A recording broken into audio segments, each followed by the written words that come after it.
Good, చాలా సంతోషం. మీరందరూ ఇక్కడే ఉన్నారు. మీరు ఏ కాలేజీ పోయినా మీరే కనపడొస్తున్నారు, ఏ దేశానికి పోయినా మీరే కనపడుస్తున్నారు. I'm proud of you. చాలా సంతోషం మిమ్మల్ని చూసినప్పుడు. అందరిలే కల్లా మీలో ఎనర్జీ లెవెల్స్ కూడా చాలా ఎక్కువగా ఉన్నాయి. కాన్ఫిడెన్స్ లెవెల్స్ కూడా బ్రహ్మాండంగా వచ్చాయి. నేను చెన్నైలో ఏ యూనివర్సిటీ పోయినా సగం మంది తెలుగు స్టూడెంట్సే ఉన్నారు. It's a great experience. I'm proud to be Indian. అదే సమయంలో నేను గర్వపడుతున్న తెలుగువాడుగా. అదే విధంగా ఇక్కడ తమిళనాడులో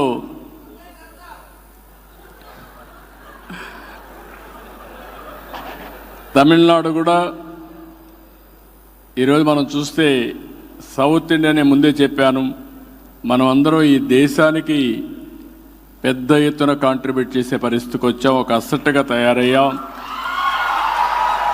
ఇప్పుడు ఈ స్టేట్స్ ఎవరైతే మనం అగ్రెసివ్గా ముందుకు పోయాం, వీళ్ళందరూ ఆలోచించుకోవాల్సింది పాపులేషన్ మేనేజ్మెంట్లో కూడా జాగ్రత్తగా ఉండాలి.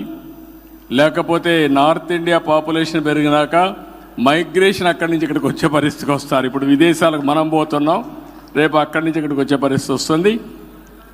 గ్రేట్ కంట్రీ కాబట్టి అందరం కూడా పాపులేషన్ మేనేజ్మెంట్లో కూడా జాగ్రత్తగా ఉండి, మీకు ముందుగా యంగ్స్టర్స్ చెప్తున్నా, చదువుకున్న వాళ్ళకి, మీరంతా కూడా కంఫర్ట్ జోన్కి వెళ్ళిపోతూ ఉంటారు. పెళ్లి చేసుకుంటాం, మంచి ఉద్యోగం వస్తుంది, వైఫ్ అండ్ హస్బెండ్ ఇద్దరు పనిచేస్తాం, డబుల్ ఇన్కమ్ వస్తుంది, నో కిడ్స్, లెటర్స్ ఎంజాయ్ అనే థీరీకి వస్తారు.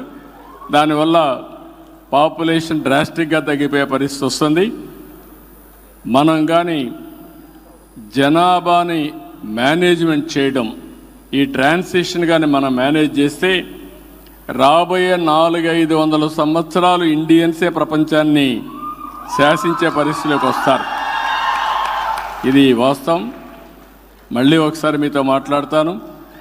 మిమ్మల్ని చూస్తూనే ఉన్నా, నేను ఎక్కడున్నా మిమ్మల్ని చూస్తే గర్వపడుతున్నా. నేను చేసిన పని మీరు గుర్తించి పూర్తిగా సహకరిస్తున్నారు. అలాంటి మీకు అందరికీ మనస్ఫూర్తిగా అభినందిస్తూ, మీరు ఒకటే గుర్తుపెట్టుకోండి, 95లో ఐటీ మాట్లాడా, 2025లో ఏఐ మాట్లాడుతున్నా, ఆ రోజు హైటెక్ సిటీ కట్టా, ఇప్పుడు క్వాంటమ్ వ్యాలీగా, సిలికాన్ వ్యాలీకి పోటీగా క్వాంటమ్ వ్యాలీ డెవలప్ చేస్తున్నాం. మీరు ఏవైతే ఇన్నోవేషన్స్ ఉన్నాయో అవన్నీ వర్కౌట్ చేయండి. నా ఆశంతా మీ మీదనే, నా కాన్ఫిడెన్స్ కూడా మీ మీదనే. రాబోయే రోజుల్లో ఆంధ్రప్రదేశ్లో ఉండే తెలుగు వాళ్ళ ఆదాయం 55 లక్షల రూపాయలు తలసరి ఆదాయం అవుతుంది. అక్కడ ఉండే వాళ్ళ ఆదాయం 55 లక్షలైతే, వేరే రాష్ట్రాల్లో ఉండే క్రీమ్ ఆఫ్ ది సొసైటీ, వేరే దేశాల్లో ఉండే మీరు ఎంత సంపాదిస్తారో సంపాదించడం కాకుండా మళ్ళీ బ్యాక్ టు ఆంధ్రప్రదేశ్కి వచ్చి డెవలప్ చేసే పరిస్థితి రావాలి. జన్మభూమి కర్మభూమి రెండు కూడా గుర్తుపెట్టుకొని పనిచేయాల్సిందిగా నేను కోరుకుంటూ, కాబట్టి అది చెప్తూనే అప్పుడప్పుడు తెలుగు దేశాన్ని కూడా గుర్తుపెట్టుకోండి. ఎందుకంటే మీరందరూ కూడా ఒక రాజకీయ పార్టీ స్ట్రాంగ్గా ఉంటే పబ్లిక్ పాలసీస్ కూడా స్ట్రాంగ్గా వస్తాయి. పబ్లిక్ పాలసీ స్ట్రాంగ్గా ఉంటే మీ భవిష్యత్తు కూడా బంగారు భవిష్యత్తు అవుతుంది. ఈ విషయం గుర్తుపెట్టుకోవాల్సిందిగా మరొక్కసారి అందరిని కోరుకుంటూ, వండర్ఫుల్ ఈవినింగ్, ఆఫ్టర్నూన్, ఎక్సలెంట్ ఇది వస్తూ ఉంది. ఓకే, పవన్ కళ్యాణ్ బాగున్నాడు, బాలకృష్ణ బాగున్నారు, అందరూ బాగున్నారు. మీరు ఎంత చదువుకున్నా సినిమాలు మాత్రం ఎప్పుడు అభిమానిస్తూనే ఉంటారు. I really appreciate you. అందరికీ వణక్కం. Thank you.